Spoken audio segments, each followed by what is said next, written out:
नमस्कार साथियों, स्वागत आप सबों का। कशिश बिहार की ओर से जो न्यूज है आप लोगों के सामने दिख रहा होगा स्क्रीन पर।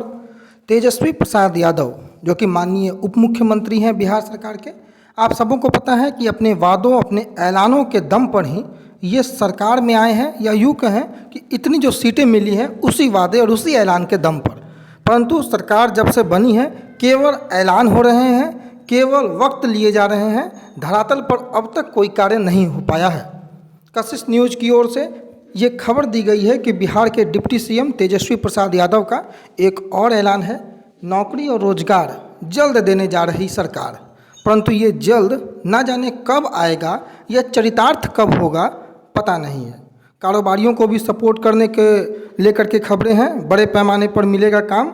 बिहार में एग्रो बेस्ड उद्योग की अपार संभावनाएं हैं, ऐसा खबर कशिश न्यूज की ओर से आ रहा है।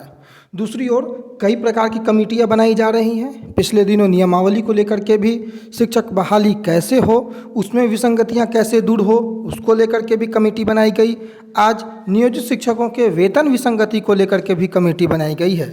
अगले वीडियो में मैं आपको दिखाऊंगा किस प्रकार से बिहार में छठे चरण में जो तैनात शिक्षक थे, जो नियुक्त शिक्षिका थी, उन्होंने सरकार के जो रवैया है, जिस प्रकार से वेतन विसंगति है, उसको लेकर के इस्तीफ़ा दे दिया है।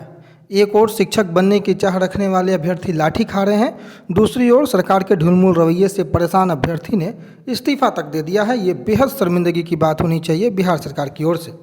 तीसरी महत्वपूर्ण खबर, मंत्री महोदय केवल जो है वो अभिनंदन समारोह में जा रहे हैं।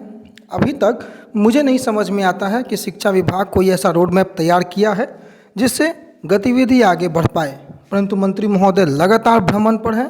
मंत्री महोदय शिक्षा मंत्री बनने को लेकर के जब से ये बने हैं, अभिनंदन समारोह इनका समाप्त नहीं हो पा रहा है।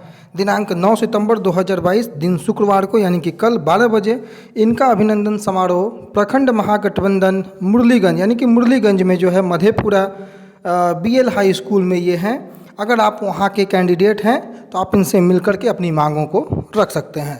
जिस प्रकार से कल अररिया में जब शिक्षा मंत्री महोदय थे तो अभ्यर्थियों ने अपनी मांगों को रखा और उसमें शिक्षा मंत्री ने 7वें चरण के जो नियोजन की प्रक्रिया है उसको जल्द शुरू करने को लेकर के जो है बातें कही हैं।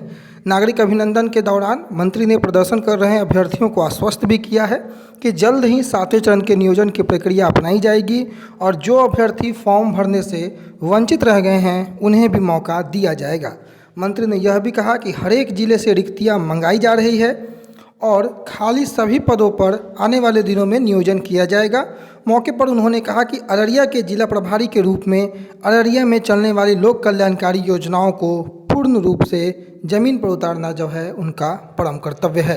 बाकी जो महत्वपूर्ण खबरें हैं डे बाय डे आप लोगों तक पहुंचते रहती हैं, परंतु 7वां चरण का नोटिफिकेशन सबसे महत्वपूर्ण मुद्दा है और ना जाने कितने ऐलान ना जाने कितने वादों के बाद भी अब तक नोटिफिकेशन नदारद है, जो कि बहुत ही निंदनीय काम है। बाकी आने वाले समय में जो अपडेट आएंगे आप लोगों तक पहुंचाएंगे। तब तक के लिए अपना बहुत ख्याल रखें।